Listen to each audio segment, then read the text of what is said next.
Hello children, welcome to Rajeshri Chavan classes. Today we will continue 11th lesson, human body and organ system. Which organ systems are present in human body? Okay, in the last class we have studied some characters of living organisms. All the vital processes which are essential properties of living beings are collectively called as life processes. तो अपना जो life है वो चलाने के लिए, जो living organism चलाने के लिए जो वाइटल्स ऑर्गन्स होते हैं हमारे बॉडी के अंदर, जो छोटे छोटे ऑर्गन्स है वो सब हमारी बॉडी को चलाने के लिए काम करते हैं. Okay, collectively called as the life process. For what? For the living being, human के लिए, अपने लिविंग बीइंग के लिए. Which processes occurs in our body during sound sleep and which life processes occur continuously in our body. Okay, will see now. The different organs in our body are working in group so as to smoothly carry out various life processes. तो अपना जो life है, जो उसका जो process है वो अच्छे से चलने के लिए बहुत सारे ऑर्गन्स साथ में काम करते हैं. These life processes take place in various steps. Specified organs carry out the specific steps. Group of organs working together to perform a specific function is called as organ system. तो organ system के लिए आप क्या लिखोगे answer? Group of organ working together to perform a specific function is called as organ system.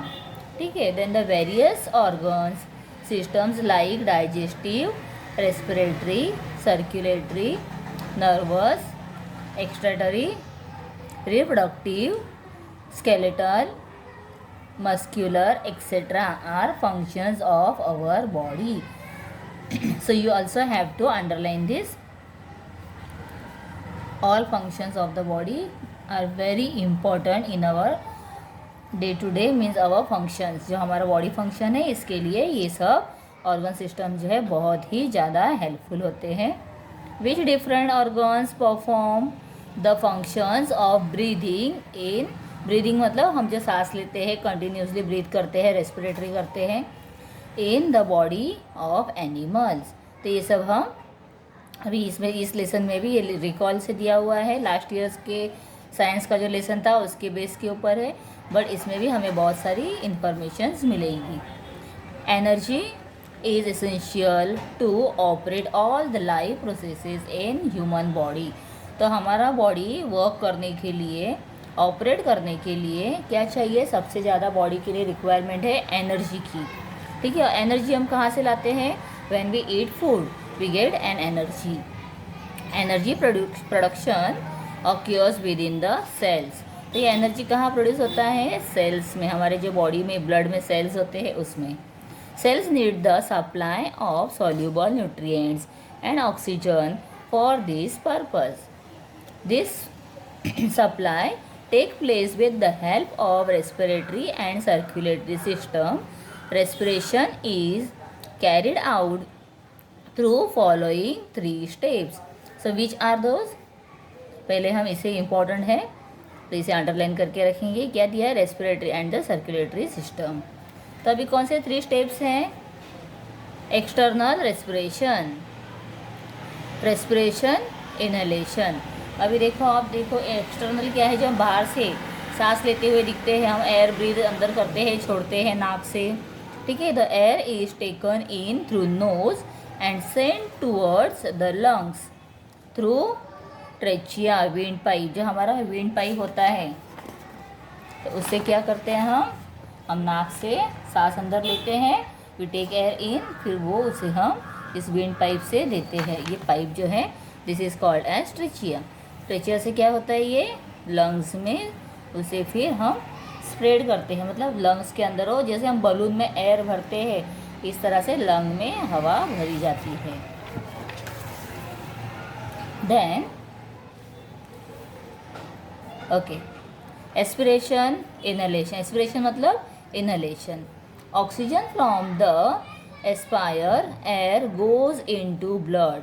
तो जो oxygen जो हम लेते हैं, जो हम हवा अंदर लेते हैं, oxygen from the inspire air goes into blood, तो वो क्या होता है, ब्लड के अंदर वो जो ऑक्सीजन हवा हम जब ब्रीदिंग करते हैं, तो ब्रीदिंग करते हैं तब जो ऑक्सीजन अंदर गया है वो कहाँ मिक्स होता है, goes into blood, and blood carries the CO2 from various parts of body toward lungs.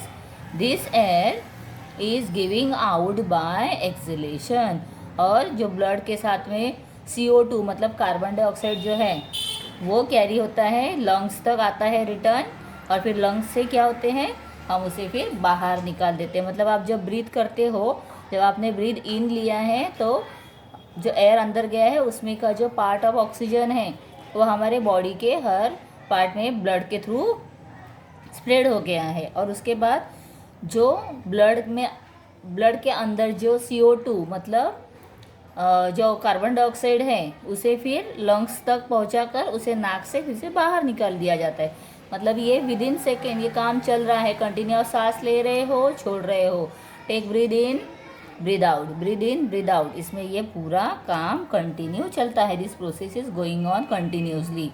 Both of this processes occurring with the help of lungs are collectively called as the external respiration. तो इसे क्या कहेंगे हम, external respiration. Respiration मतलब जो सांस लेते हैं, that is called as external respiration.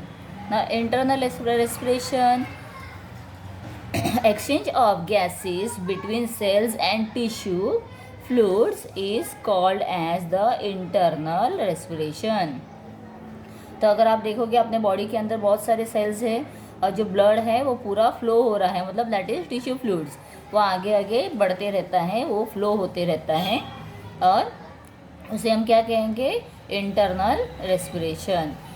मतलब अंदर भी ऑक्सीजन पूरा फैल रहा है till the end of our toes तक, हमारे पैरों तक ऑक्सीजन गया, वहाँ से जो भी एक्स्ट्रा एक्सेस जो कार्बन निकला है वो फिर से लंग्स तक रिटर्न आया है, फिर जो ऑक्सीजन हमने लिया वो फिर गया, फिर रिटर्न आया है। मतलब ये कंटिन्यू चलता हुआ काम कहाँ पर हो रहा है, इंटरनली अंदर हो रहा है बॉडी के। And oxygen moves from blood into tissue fluids and carbon dioxide moves from tissue fluids into blood।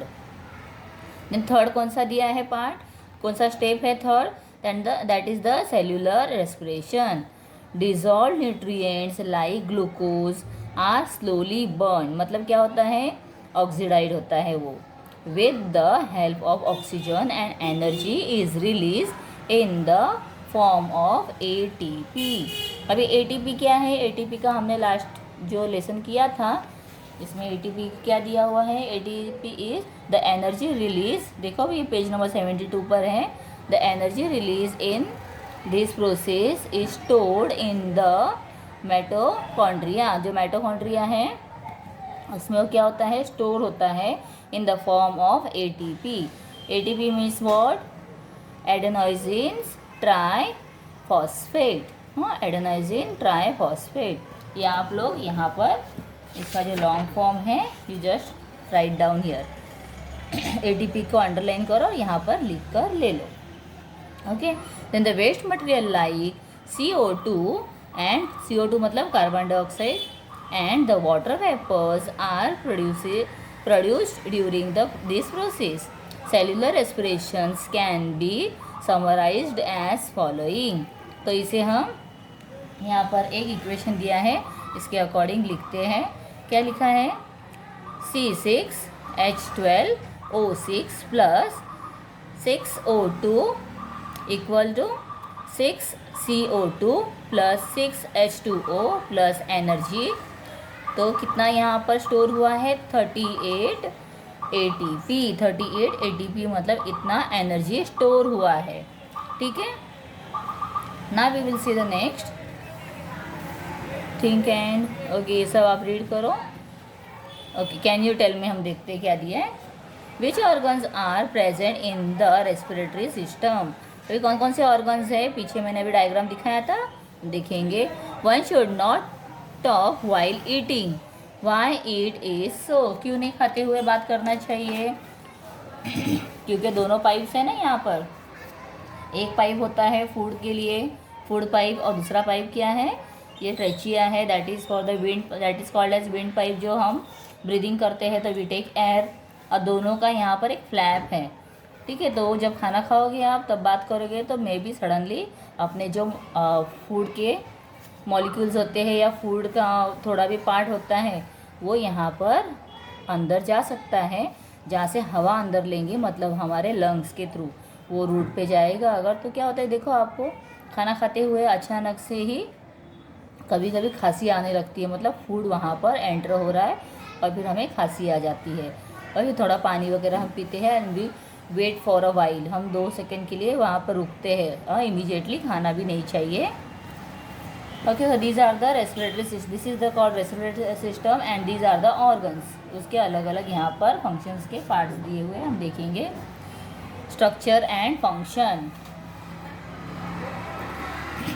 Nose, nose है, पैरानिक्स है, देन विंड पाइप है, लंग्स है। Okay, these 4 are very important. Respiratory system and respiration begins with nose, air is filtered with the help of hair and mucus present in the nose।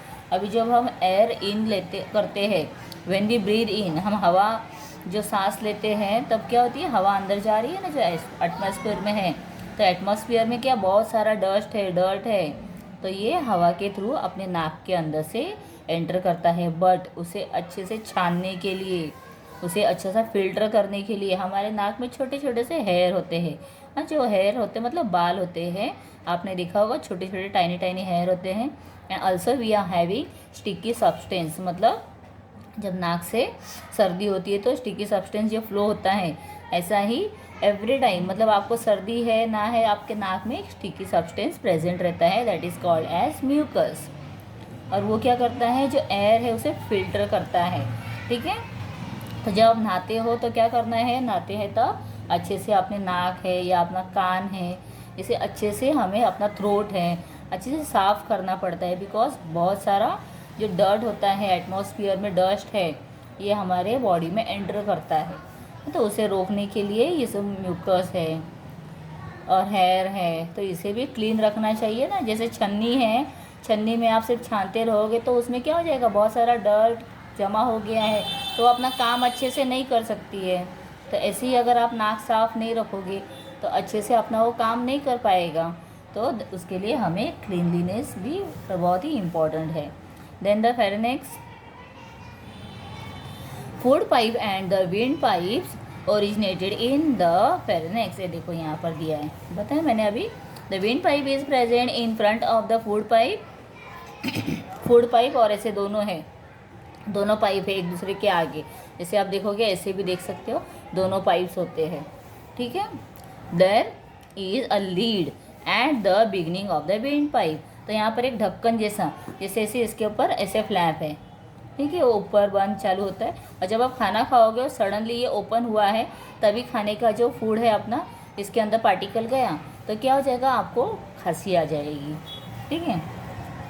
Then there is a lid at the beginning of the windpipe. This lid closes the windpipe during passing of food into a food pipe, and thereby the normally prevents the entry of food particles into windpipe. Otherwise, windpipe remains open. Hence, air passes through pharynx into windpipe. अभी wind pipe का क्या काम दिया हुआ है, what is the function of wind pipe? The wind pipe is swallowed, सॉलो मतलब क्या करते हैं, हम जो खाना है जिसे निगलते हैं, हाँ, उसे सॉलो करते हैं हम। At the beginning due to the sound box, अपना जो यहाँ पर एक साउंड बॉक्स होता है, ठीक है, वोकल होता है साउंड बॉक्स, जिससे हम जब हवा बाहर छोड़ते हैं तो क्या होता है, एक हमारे मुंह से हम जो बात करना चाहते हैं वो साउंड बाहर निकलता है, क्योंकि अगर आप देखोगे विदाउट मीडियम कभी भी आवाज़ नहीं आती हो, तो यहाँ पे मीडियम क्या है, हवा जो है वो एक टाइप का मीडियम है, ठीक है। Wind pipe bifurcates the in the thorax. तो विंड पाइप जो होती है, यहाँ पर देखो थोरेक्स, ये थोरेक्स है, हाँ, यहाँ पर वो विंड पाइप जॉइंट हुई है।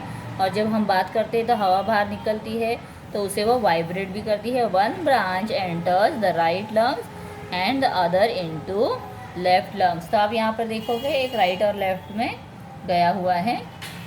अभी लंग्स का क्या फंक्शन है, फिर उसके आगे विंड पाइप से तो अंदर हवा चली गई है, अभी आगे लंग्स का क्या काम है। तो लंग्स का काम बहुत ही इम्पोर्टेंट है। The lungs is present on either sides of heart in the thoracic cavity. तो बॉडी में अपने ये ऊपर का पार्ट ये थोरेसिस कैविटी का है, अपने 4th स्टैंडर्ड में 5th स्टैंडर्ड में सीखा हुआ है। And the maximum areas of the thoracic cavity is occupied by the lungs and they cover the maximum part of heart. Each lung has double layered covering. तो lungs को double layer का covering किया हुआ है। It is called as the pleura. Underline करके रखो। और what is called as the pleura, तो आप लिख सकते हो ये answer. The lungs are elastic. Elastic मतलब कैसे है, जैसे हम रबर बैंड देखते हैं इलास्टिक वाला, वैसे like a sponge. Lungs are made up of the many small compartment called as the alveoli. बहुत सारे इसमें alveolis, मतलब ये देखो यहाँ पे दिखाई दे रहे हैं। तो ये बहुत सारी, ऐसे नहीं है कि एक पूरा अंदर भर गया है, तो उसमें से हर जगह पे हवा पास होती है, ठीक है। And rich network of the capillaries is present around each alveolus. तो ये एल्वोलीज और ये एक एक को एल्वोलस कहेंगे। तो इसका नेटवर्क मतलब जैसे आप देखोगे जो मोबाइल का नेटवर्क आपको पता है कैसे सब जगह पे फैलता है, या नेट देखोगे आप, एक जाली को देखोगे तो वो कैसे हर जगह पे फैली हुई है। ऐसे ही आपने मच्छी पकड़ने की नेट देखा हुआ है, कैसा रहता है, बहुत बड़ा फैला हुआ रहता है। ऐसे ही ये भी पूरा अंदर से फैला हुआ है। Okay, then the walls of the alveoli and the capillaries are extremely thin. Capillaries जो है वो बहुत ही पतले होते हैं, यहाँ पर दिया है देखो। Then after that capillaries are very thin. Okay, then the gaseous exchange can easily take place across these thin walls as a large number of alveoli is present in lungs. Larger surface is available for gaseous exchange. तो यहाँ पर उसे space दिया गया है बाहर निकलने के लिए। In and out air passage, तो ये यहाँ से हवा, एल्वोली जो है यहाँ पर देखो इतना सा दिखाई दे रहा है, बट एक्चुअली वो कैसे शेप में है, इन दिस शेप। और यहाँ से उसे हवा आने जाने के लिए भी पैसेज दिया गया है। And this is all we known as the RBCs, जो हमारे ब्लड में ब्लड चेक करने के लिए जब डॉक्टर्स कहते हैं तो आरबीसी भी चेक किया जाता है, डब्ल्यूबीसी चेक करते हैं, ठीक है। तो उसमें से आरबीसीज है। एंड ये ट्रांसपोर्ट इनटू द कैपिलरीज, और ये कैपिलरीज में ट्रांसपोर्ट किया जा रहा है। And the human respiratory system and the alveoli यहाँ पर दिया है। ये अगर आप लोगों को डायग्राम ड्रॉ करने के लिए आएगा तो you have to draw it. तो ये नेम्स जो है ना, इसे याद रखने हैं। रेस्पिरेटरी सिस्टम आता है तो only you have to draw this one, but ये फेस वेस नहीं निकालोगे चलेगा, बट द इंटरनल पार्ट जो दिया है you have to draw it very clearly. And human respiratory system and alveoli में आप लोगों को ये करना है। Next we will see exchange of gases in lungs. The gases exchange occur continuously while blood is circulating around the alveoli and iron containing proteins hemoglobins। Haemoglobin blood test करते हैं तो सबसे पहले हीमोग्लोबिन देखा जाता है। अगर हीमोग्लोबिन कम है तो फिर हीमोग्लोबिन के बढ़ने के लिए आयरन के इंजेक्शन दिए जाते हैं या टैबलेट दिए जाते हैं। Is present in the RBCs, तो आरबीसीज में हीमोग्लोबिन प्रेजेंट है। RBCs of blood, the hemoglobin absorbs the oxygen from air within alveoli. Then the simultaneously CO2 and the water vapors move from blood into the alveoli. Thus oxygen is taken into the blood and CO2 and water vapours are removed, मतलब निकाल दिया जाता है from the blood and given out by exhalation. और exhalation मतलब जब सांस छोड़ते हैं तो उसे बाहर निकाल दिया जाता है, किसे? CO2 एंड वाटर वेपर्स को। ठीक है। ना हम देखेंगे डायफ्राम जो है उसका क्या काम है। तो अपने जो लंग्स है उसके नीचे एक और अपना यहाँ से पेट है, ये जो पीछे से आप देखोगे तो दूसरा जो पाइप है दैट इज़ फूड पाइप, जिसे हम एसोफेगस कहते हैं, वो यहाँ से पीछे से अंदर जाता है। तो ये बीच में डायफ्राम है। जैसे हम एक तकिया होता है जैसे सॉफ्ट होता है कुशन, ऐसे ही ये सॉफ्ट लेयर है अपने पेट और लंग्स के मिडल में। जैसे आपके रीब केज ख़त्म हो जाते हैं पेट के नीचे, आप देखो तो बहुत ही सॉफ्ट लग रहा है। तो ये this is the same part, इसे कहते हैं डायफ्राम। अभी डायफ्राम का फंक्शन देखेंगे। A muscular portions is present at the base of thoracic cage. This partition is called as diaphragm. तो diaphragm, what is the diaphragm के लिए आंसर आप लोग ले लो। It is present between the thoracic cavity and the abdominal cavity. Abdominal cavity क्या है? जो पेट का पार्ट है अपना, वो है abdominal cavity, और जो ऊपर का पार्ट है that is called thoracic. तो thoracic, तो ये अपना thoracic cavity है, इसके नीचे जो पेट का पार्ट है that is called the abdominal cavity. तो दोनों के मिडल में क्या है? that is called a diaphragm. Then the simultaneously rising up of the ribs and the lowerings of the diaphragm causes the decrease in pressures on lungs.